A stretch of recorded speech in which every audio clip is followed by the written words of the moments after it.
Hey folks, I want to introduce you to a friend of mine, Dr. Richard Harden. We are on the same mission, which is waking up America.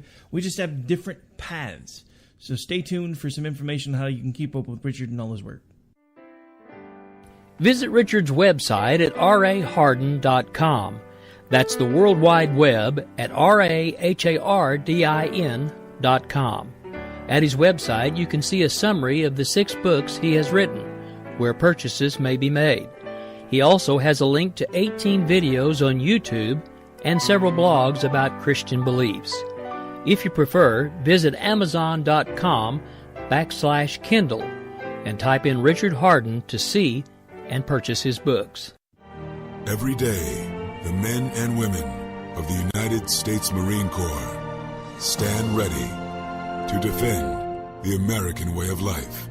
The few, the proud, the Marines. Sometimes writers feel lost, unsure why a passage may not be working. It takes another set of eyes to help us nurture our writing into full maturity. At Black Wolf Editorial Services, we strive to enable writers to develop and grow, offering manuscript critiques and line edits through a mentoring editorial style. We also offer assistance on generating a writer's bio for your websites. Black Wolf Editorial Services, nurturing your writing into maturity. For a full list of services, visit blackwolfeditorial.com. Having a place to go after school will make you a better student. Having an outlet to express yourself will make you a better artist. Having something to do together will make you a better family. At The Y, we're helping build better friends, listeners, writers, swimmers, scientists, and musicians, one chance at a time. Give the gift of opportunity. Support The Y at ymca.net. The Y, for a better us.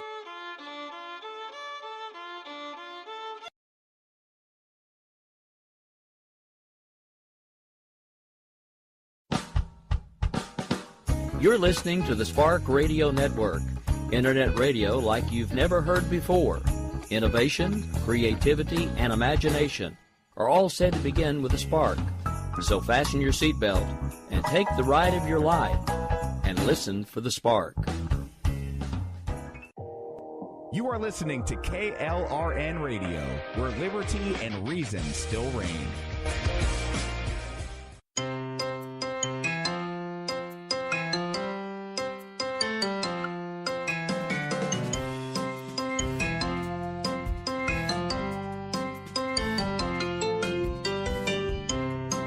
The world around us is an amazing place, filled with beauty and with science. But let's face it, sometimes the science can be so confusing that it takes a PhD to understand it. Well, you're in luck. I just happen to have a PhD. Come and take a seat. Perhaps I can explain the world around us in a way we all can understand. Welcome to Conversations in Science. I'm Dr. Judy L. Moore. Call me Doc.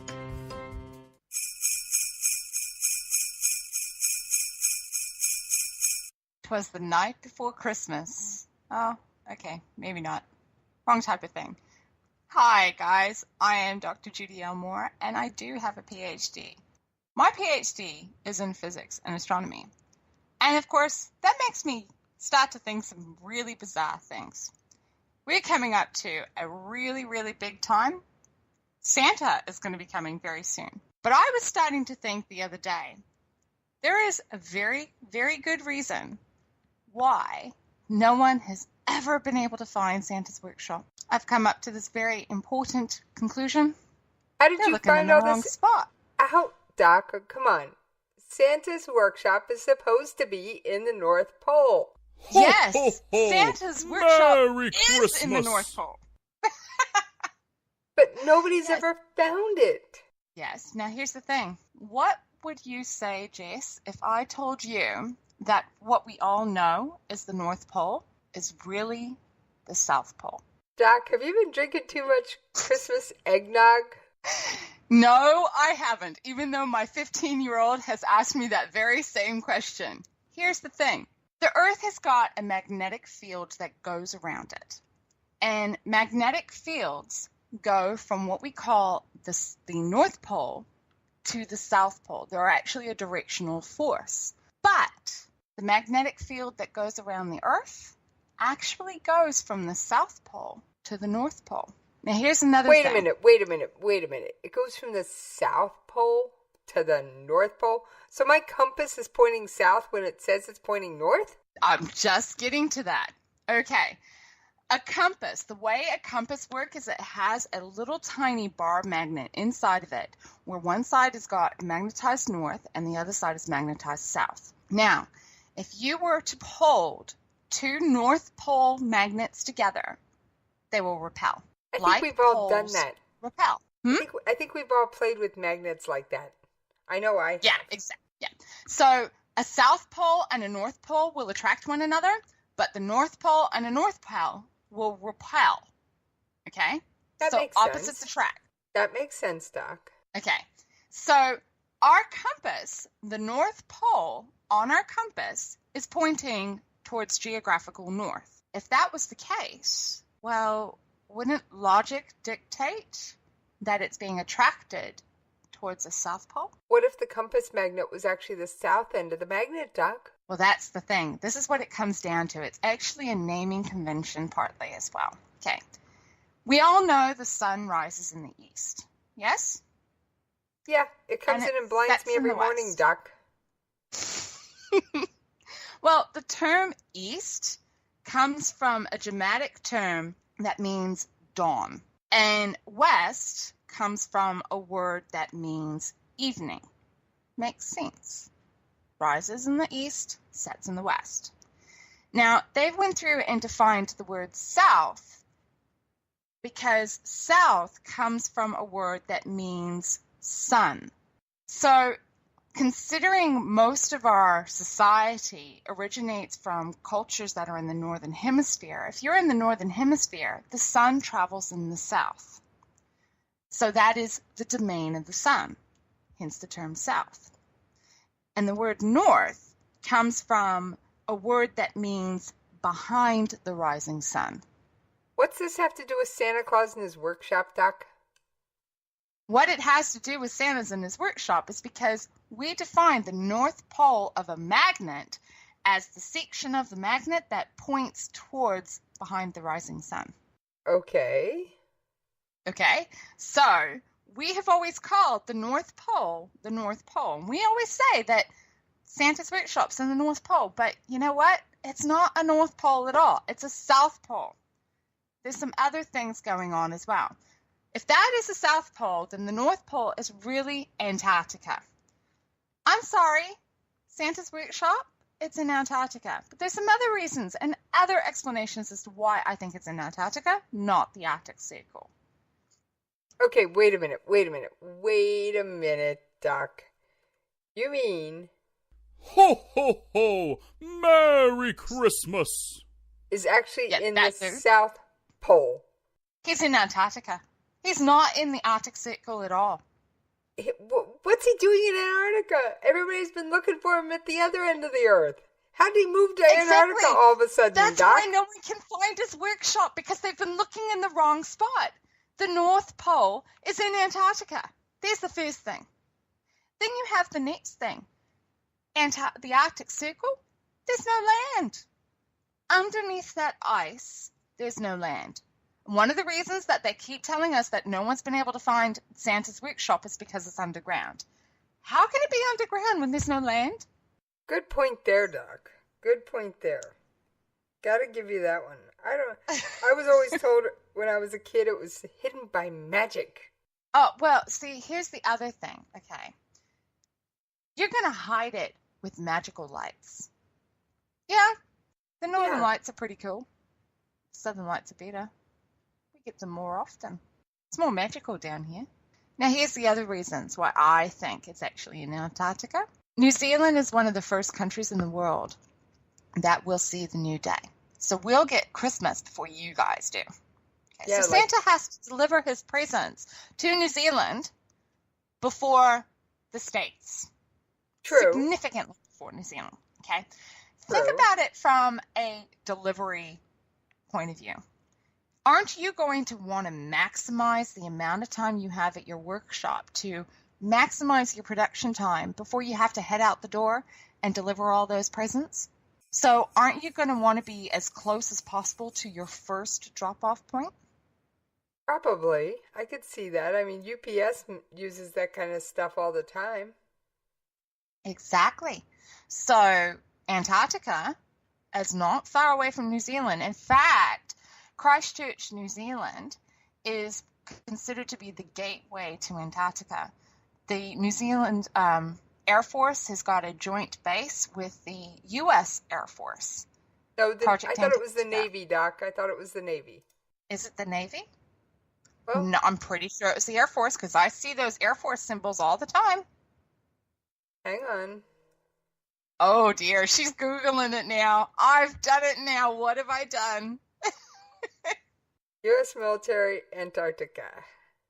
What type of base is here in Christchurch, New Zealand? Is it an Air Force base or is it a naval base? I'm sure it's Air Force. I'm looking that one up. I was looking up something else, but I'll look that up real quick. Foreign bases in New Zealand. Operation Deep Freeze, the American military base at Christchurch Airport. The Navy left in 1998. So I was right. It was Navy at some point. But the Air Force continues. Point. So you're Thank right. You. It is Air Force. It's Air Force now. Okay, so here's my thought process. We have New Zealand is actually one of the gateways to Antarctica. And I secretly think that the U.S. Air Force is involved with helping Santa deliver some of his presents. Well, NORAD does track him every year. Well, see, here's the other thing. They only travel to the poles on a frequent basis in summer weather. And that's the same with the Arctic Circle as well. Okay, it's only in summer because things freeze and it gets really, really cold. And it gets cold in summer as well. But see, the South Island, the Southern Hemisphere at the moment, we're heading into summer. We're approaching the longest day in the year. So Antarctica at the moment's in summer. The Arctic Circle at the moment's in winter. Travel's going to be much easier to get to and from the south area, Antarctica. And I think the U.S. military, the Air Force, goes down occasionally and helps Santa bring his presents. And then they probably ship them all the way to the Northern Hemisphere and everywhere else. Does that make sense? Maybe? Well, our military does help out with a lot of humanitarian things. There's Operation Toy Drop. There's Toys for Tots. There's all kinds of stuff that the military has to do with toys. Believe it or not, Doc. Well, and the military has got a lot of secrets that they don't tell the public. So I think the reason, honestly, why we have never been able to find Santa's workshop is because, well, it's not in the Arctic Circle. It's in Antarctica, where the North Pole really is. And there's land. And it just makes sense. It's summer down there. And it's much easier for transport. And yeah, there's got to be another reason why, that's just my thought. Well, I think that's pretty interesting, Doc. So you're telling me all these years, everybody's been looking, the whole planet has essentially been looking for Santa in the wrong place. Yep. These guys are actually in Antarctica. Yep. That's what I think. Well, and I've given you scientific reasoning for it. There as well is as logistical reasoning. There is at least land down there. Exactly. There's land down there. We know that there's land under that ice. It makes much more sense because we're a lot closer to the first day. The first country that sees the new day. We're a lot closer, so he can maximize production. I'm pretty sure it's summer, so getting to and from the Antarctic regions and the polar regions are actually going to be nice and simple. It's not going to be too hard. So he's not going to freeze to death while he's flying his sleigh. and he probably gets a lift from the U.S. Air Force. They probably help him out big time. Everything makes sense. Not only that, the magnetics of the planet, it's still the North Pole down there. It is the magnetic North Pole. It's not a geographical one.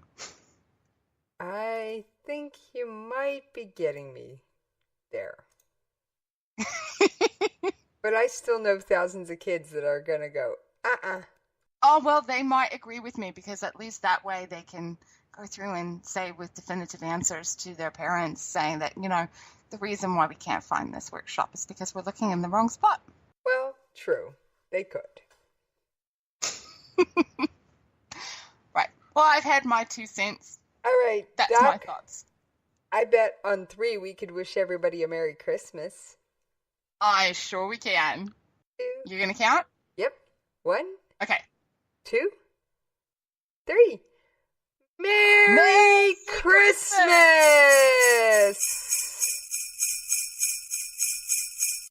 Well, that brings us to an end of another Conversations in Science. If you have any questions about science and about some of the world around us, feel free to drop me a line. I'm on Twitter, and you can find me at Judy L. Moore, or you can look me up on Facebook, Judy L. Moore, or you can drop me a line on my personal website, judylmoore.com. I think you're seeing the pattern here. Then, of course, if you are interested in some of the other projects I do, which is the writing and editing, feel free to check me out on blackwolfeditorial.com. But then, of course, don't forget, if you are wanting more information about the science, you can also contact us at the station with the email of science@klrnradio.com. Then, of course, there's my cohort that keeps going through and popping up. You mean me, Doc? Well, for anybody who wants to track me down, you can find me on Twitter at Jessie's POV.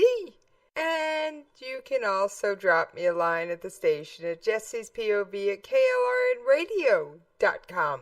Bye, guys. Bye.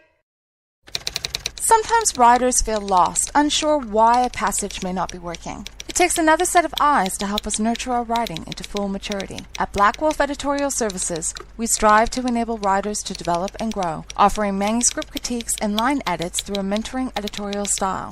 We also offer assistance on generating a writer's bio for your websites. Black Wolf Editorial Services, nurturing your writing into maturity. For a full list of services, visit blackwolfeditorial.com.